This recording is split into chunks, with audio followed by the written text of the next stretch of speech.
अपनी अपनी बात को बड़ी तटस्थता के साथ रखता हूँ कि जो उत्तर प्रदेश में हुआ, मैंने माननीय योगी आदित्यनाथ जी को, मुख्यमंत्री जी को बधाई दी और ट्विटर के माध्यम से भी दी। लेकिन मेरा जो सवाल था महत्वपूर्ण, वो शायद कहीं मिस कर गया इस पूरे डिबेट में। मेरा सवाल ये था कि महाराष्ट्र में जो राजनीति हो रही है, उस राजनीति का जो चक्रव्यूह है वो आप समझिए। वहां पे अपोजिशन में जो राज ठाकरे का जो स्पेस है वो बढ़ गया। शिवसेना को दिक्कत नहीं है, शिवसेना ने सुप्रीम कोर्ट का तो जो ऑर्डर था वो बैन का नहीं था, ब्लैंकेट बैन का नहीं था, किसी मंदिर पे भी नहीं था, वो तो यहाँ से था कि डेसिबल को कम करना, आवाज कम हुए, जहां लाउड स्पीकर 4 थे वहां 3 कर दिए गए या 2 कर दिए गए। ऐसी सब जगह अजान तो होगी, मंदिर से आरती भी होगी, लेकिन आवाज थोड़ी कम हो जाएगी। और यही सुप्रीम कोर्ट का डायरेक्टिव था। लेकिन जो मेरा सवाल जो ये है, मेरा सवाल ये है, क्या राज ठाकरे ने जो वहां राजनीति का स्पेस जो ऑक्यूपाई कर लिया विपक्ष का, तो क्या बीजेपी उससे बौखला गई है? क्या बीजेपी बार बार क्यों कूद के आ रही है? शिवसेना को तो कोई दिक्कत नहीं है ना, वो तो सत्ता में है भाई। दिक्कत तो बीजेपी को। आप क्यों नहीं शोएब जी बोल रहे हैं? मैं तो चाहती हूँ कि संजीदगी से आप इस बात पे भी बात करें कि जो वहाँ की सरकार है उसका स्टैंड क्या हुआ। कि किसी ने कहा कि हम आपके घर पे हनुमान चालीसा पढ़ेंगे, वो सलाखों के पीछे अभी भी स्टिल। रीमा जी, मैं ये कह रहा हूं कि अगर कल को मैं कहता हूं कि मैं माननीय योगी आदित्यनाथ जी के घर के सामने जाके अजान पढ़ूंगा या कुरान पढ़ूंगा तो मुझ पे सेडेशन लग जाएगा, क्योंकि वो सुरक्षा का मामला है। वो स्टेट के चीफ मिनिस्टर हैं, कोई ऐसी हाथ में कानून नहीं ले सकता उल्टे पुल्टे काम। क्या तो वही काम अगर शोएब जी इसी डिबेट में तय हो जाएगा। आप एक चीफ के सुरक्षा पे खतरा है। शुक्ला से आपका सवाल मैं इसी वक्त पूछ लेती हूँ। प्रेम शुक्ला, क्या बीजेपी, क्या सीएम योगी आदित्यनाथ अगर शोएब जमई जाके कहते हैं कि मैं इत्मीनान से सुकून से अजान पढ़ने वाला हूँ, तो क्या इन पे भी राजद्रोह होगा जो महाराष्ट्र में हुआ है? देखिए, किसी के अजान पढ़ने पर राजद्रोह नहीं लगता है। कोई लाउड स्पीकर लगाकर कोई वहां पर कहे तो कानून एवं व्यवस्था ध्वनि प्रदूषण के संदर्भ में कानून है, उसके तहत कार्रवाई होगी। और जहां तक हनुमान चालीसा कहाँ पढ़ रहे थे, मातोश्री के भीतर रहने वाले क्या इस्लाम धर्म को मानने वाले हैं? हनुमान चालीसा सुनने से उनकी भावनाएं आहत होने का प्रश्न ही नहीं पैदा होता। आदरणीय योगी आदित्यनाथ जी के सामने आप अगर अजान देंगे तो आप यह कहेंगे कि एक ही अल्लाह को ही ईश्वर मानो और किसी को आप मान नहीं सकते, तो उसमें तो उनकी भावनाएं आहत हो सकती हैं, क्योंकि आप भावनाएं आहत होने वाला बयान दे रहे हैं। लेकिन हनुमान चालीसा में तो किसी के धर्म को चुनौती नहीं दी जा रही है। हनुमान चालीसा के पढ़ने में किसी प्रकार से मातोश्री के निवासियों की धार्मिक भावनाएं आहत होने का प्रश्न ही नहीं पैदा होता, तो फिर राजद्रोह का मुकदमा कैसे बना? और अगर आप जो है वो राज ठाकरे क्या रहे हैं, राज ठाकरे कह रहे हैं कि आप ध्वनि प्रदूषण बंद कर दीजिए, आप डेसिबल लेवल जो है सुप्रीम कोर्ट के गाइडलाइन के अनुरूप कर दीजिए। जहां पर आपने 6 लाउड स्पीकर लगाए हैं, 5-5 किलोमीटर तक आवाजें जा रही हैं, वो उतार दीजिए। तो इसमें क्या गलत कह रहे हैं वो? अब उनके समर्थन में अगर कोई बात कह दे तो ये राजनीतिक स्पेस पर कौन लोग जिनको राजनीतिक स्पेस ढूंढने में नाक रगड़ रहे हैं दरवाजे पे, कोई उनको अपने राजनीतिक कुनबे में अंदर लेने के लिए तैयार नहीं है। ऐसे चिरकुट राजनेता जो हैं वो राजनीतिक विश्लेषण करने पर आमादा है, तो इस चिरकुटाई से राजनीति का विश्लेषण होने से रहा। शोएब जी। रीमा जी देखिए रीमा जी, सबसे पहली बात तो जब तर्कों और तथ्यों से लोग खाली हो जाते हैं तो वो पर्सनल कटाक्ष पे आ जाते हैं। मैंने सीधा कहा कि ये धार्मिक मुद्दा नहीं है, कोई हनुमान चालीसा या नमाज का मुद्दा नहीं, ये एक सुरक्षा के लॉ एंड ऑर्डर का मामला है। मैंने तर्क और तथ्य ही दिए हैं। महाराष्ट्र में मस्जिदों पर लगे लाउड स्पीकर से साउंड नॉइज वायलेशन हो रहा है कि नहीं हो रहा है, पॉल्यूशन हो रहा है कि नहीं हो रहा है, इतना सा सवाल है। एक बार सुन लीजिए भाई, एक स्टेट के मुख्यमंत्री के सुरक्षा पे खतरा है, आप किसी के घर पे जाके हनुमान चालीसा क्यों पढ़ेंगे? आप लोगों से दिक्कत यही पे आती है कि जब उत्तर प्रदेश का मामला हो या बीजेपी शासित किसी भी राज्य का मामला हो तो वहाँ आपका स्टैंड अलग होगा। लेकिन जब मैं महाराष्ट्र पे सवाल पूछूंगी तो आप अलग तरीके से उसे डिफाइन करेंगे। रीमा जी, मुझे ये बताइए, आप इत्मीनान से बताइए कि क्या हनुमान चालीसा पढ़ने से किसी को इतनी परेशानी हो जाएगी कि उस पर राजद्रोह का मामला लगा के सलाखों के पीछे डाल दिया जाएगा? ये भारत में आपको संभव लग रहा है? क्या इस वक्त हम पाकिस्तान में खड़े हैं? क्या हम पाकिस्तान की बात कर रहे हैं? नहीं कर रहे हैं ना? रीमा जी, मैं देश के हिंदू भाइयों से पूछना चाहता हूँ, पुलिस बैरिकेडिंग के साथ ही पढ़वा लेते, इतनी क्या परेशानी हो गई? मातोश्री के सामने तो इतने लोग जाते हैं। रीमा जी, मैं देश के हिंदू भाइयों से पूछ रहा हूँ, हनुमान चालीसा तो हमारे आस्था का मुद्दा है, क्या वो राजनीतिक विरोधक का कभी माध्यम था? आपने ये राजनीतिक विरोध का माध्यम बना रहे ना हनुमान चालीसा। आप खुद मजाक उड़ा रहे हैं, राजनीतिक विरोध का मुद्दा है, जो लाउड स्पीकर पे बजा रहे हो। अरे मातोश्री के सामने क्यों पढ़ेंगे आप अपने घर पे पढ़िए। का मजाक आप उड़ा रहे हैं, लाउड स्पीकर पे चीख कर आप अजान दे ये जो बातें हो रही है कि नहीं, ये तो सियासत का मुद्दा नहीं है। मुझे तो लगता है कि जब से सियासत का अस्तित्व है तब से धर्म का है, और दोनों समानांतर चलते रहे, इसमें नई बात तो कोई है नहीं, नई बात कोई नहीं है।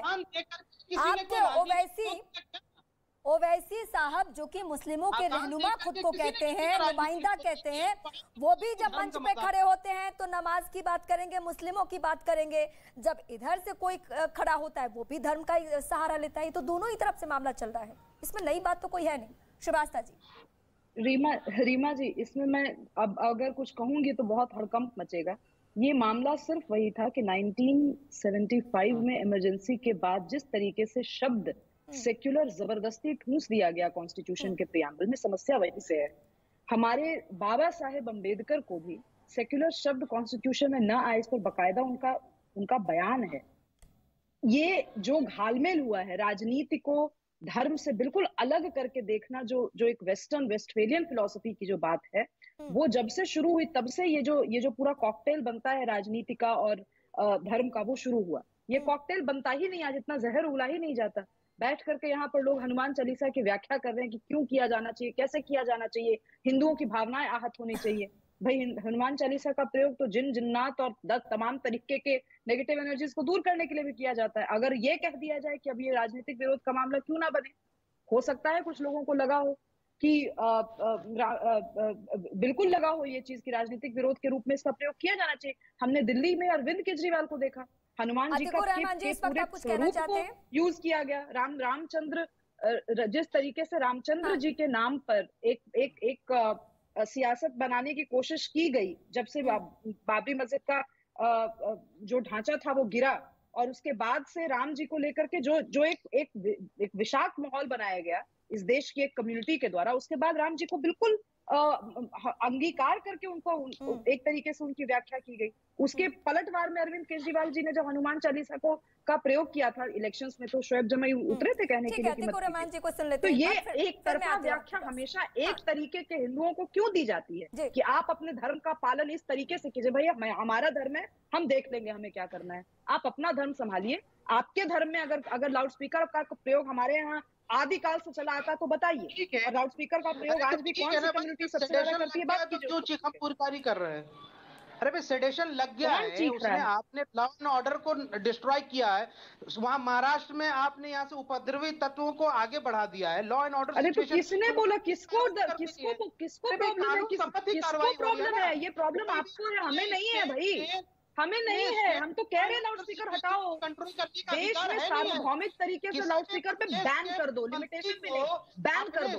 मेरा ऑर्डर को कंट्रोल करने का अधिकार है ना सुभाष जी, ये बताइए सुरक्षित है? अपनी बात कीजिए। अगर आप वहाँ पे अराजकता फैलाएंगे, आप यहाँ से स्टेट में अराजकता फैलाएंगे तो डंडा तो चलेगा ही, कानून का डंडा चलेगा। लाउड स्पीकर के बिना सुरक्षित है। अब आप अपनी बात कीजिए, आप इस्लामिक स्कॉलर हैं, अपनी बात बताइए। हमारा हम तो पूरी तरह से लाउड स्पीकर के बिना आजान पे यहाँ पे वहाँ पे राजनीतिक विरोध कर रहे हैं। हमने कौन सा आजान देकर के कहीं राजनीतिक विरोध किया है? तो हम डंडा तो नहीं चलेगा। अब कौन चिल्ला रहा है? अब किसकी हवाइयां उड़ रही? राजनीतिक विरोध कर रहे हैं तो डंडा तो आप पे चलेगा ना। तो किसी भी राज्य में अराजकता फैलाने की छूट आपको नहीं मिलेगी। मैं कह रही हूँ, मेरा धर्म बिना लाउड स्पीकर के सुरक्षित है। आप लोग बहुत बड़े स्कॉलर बनते हैं, बताइए अपने धर्म के बारे में। और आप यहाँ से नहीं, सवाल ये है राज्य की बात नहीं, हमारा धर्म भी सुरक्षित करने में लाउड स्पीकर की जरूरत है। चाहे बीजेपी में कानून तो समान होगा ना, कहिए ना। बहुत सुप्रीम कोर्ट के आदेश का निंदा लेकर के चल रहे थे, कर दीजिए अनुमोदन, कह दीजिए कि हमारे यहाँ भारत में इस्लाम धर्म बिना लाउड स्पीकर के सुरक्षित है, कह दीजिए। कह के तो देखिए एक बार। मैं ये कह रहा हूँ कि नॉन बीजेपी स्टेट में अगर आप अगर आप उद्दंड मचाएंगे और आप एनआरकी क्रिएट करेंगे तो वहाँ कानून का डंडा चलेगा। आप पूछ रहे थे ना, जब से डिबेट की शुरुआत हुई तब से आप पूछ रहे थे कि सियासत क्या है इसमें? सियासत यही है कि मैं एक अदना सी नागरिक एक बार अतिकुर रहमान को सुन लेते हैं। अतिकुर जी, आप कुछ कहना चाहते थे ठीक है, मैं आप दोनों के पास आती हूँ। मेरा धर्म के आखिरी पड़ाव में चंद मिनट इस वक्त हमारे पास है, स्कॉलर इस पे एक करके आप सुन लेते हैं। जबान नहीं खुल रही। अतिकुर जी, रीमा जी, हाँ रीमा जी, ये जो लाउड स्पीकर का मामला है इसको पब्लिक एड्रेस सिस्टम कहा जाता है। मैं कहूंगा इसको ये पब्लिक न्यूसेज सिस्टम है। अगर मैं ये चाहता हूं कि भाई इसको बैन कर दिया जाए, मेरी भी यही कामना है कि ये पब्लिक न्यूसेज सिस्टम को बैन होना चाहिए। लेकिन इसका डिसीजन लेगा कौन? या सरकार लेगी या सुप्रीम कोर्ट लेगी? फिलहाल सुप्रीम कोर्ट ने डेसिबल लेवल को कम करने का है, कोई बैन नहीं लगाया लाउड स्पीकर पे। ये आपको प्रेम शुक्ला जी को समझाना चाहिए, ये नफरत ना फैलाएं इसके नाम पर। और अगर इनको आपत्ति है कि किसी मस्जिद के अंदर 6 लाउड स्पीकर है, सीधे से नजदीकी पुलिस स्टेशन में जाके एफआईआर कराते हैं, मामला सुलझ जाएगा। इसके लिए भगवान हनुमान को लाने की जरूरत नहीं है भाई, इसके लिए इतना बड़ा पॉलिटिसाइजेशन गेम खेलने की जरूरत नहीं है। सिंपल, अरे सिंपल चले जाइए, एक एफआईआर करा दीजिए। नहीं हिम्मत है आपकी, महाराष्ट्र के अंदर आप इतना डरते हैं उद्धव सरकार से, हम आपकी तरह कायर थोड़े नहीं करा सकते हैं। हम आपकी तरह कायर नहीं है। अभी मैं कह दूं कि जो है जरा आपकी हिम्मत हो, जरा मीनारा मस्जिद के अजान के जो लाउड स्पीकर से अजान है, मीनारा मस्जिद के लाउड स्पीकर के खिलाफ शिकायत कर दो। आप अगर सच्चे मुसलमान हो, आप अगर नकली मुसलमान नहीं हो, अगर आप दोगले नहीं हो, तो मीनारा मस्जिद हरी मस्जिद पे आज भी लाउड स्पीकर लगा हुआ है, जरा हटवा दो। लेकिन आप दोगले हो, आपकी हिम्मत नहीं है, आप सिर्फ यहाँ बकवास करोगे, झूठ बोलोगे, क्योंकि इब्लीस की औलादें सच नहीं बोल सकती है। यजीदियत आपके रक्त में घुली हुई है, इसलिए यजीद के लोग, इब्लीस के लोग वो सच बातें नहीं कर सकते हैं। वो इस्लाम के नाम पर लोगों को भड़काएंगे, नफरत का जहर घोलेंगे, यहाँ पर पाकिस्तान परस्ती करेंगे, तालिबान की स्तुति गाएंगे, अलकायदा के चारण बन जाएंगे।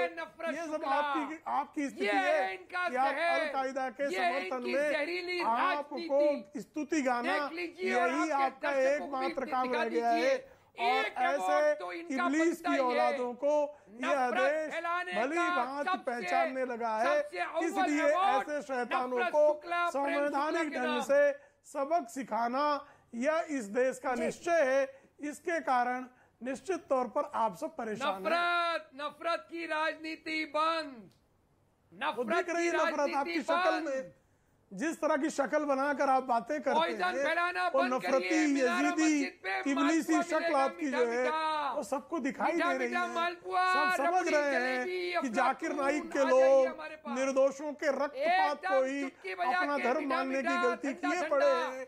ये जो डॉक्टर जाकिर नाइक के चेले हैं, ये यही सब करेंगे, नफरत फैलाएंगे, मस्जिदों पर जो है बड़े बड़े बोर्ड लगाकर दिन रात चिल्लाएंगे। अगर सभी यहाँ पे आकर एक सुर में इस बात को स्वीकार कर रहे हैं कि जो सीएम योगी आदित्यनाथ ने कदम उठाया है वो बेहतर है, तो जो राजस्थान में, जो बिहार के सीएम नीतीश कुमार ने कहा वो, और जो महाराष्ट्र में हो रहा है वो सरासर सियासत है, इसके अलावा कुछ भी नहीं। फिलहाल वक्त देने के लिए आप तमाम दर्शकों का बहुत शुक्रिया।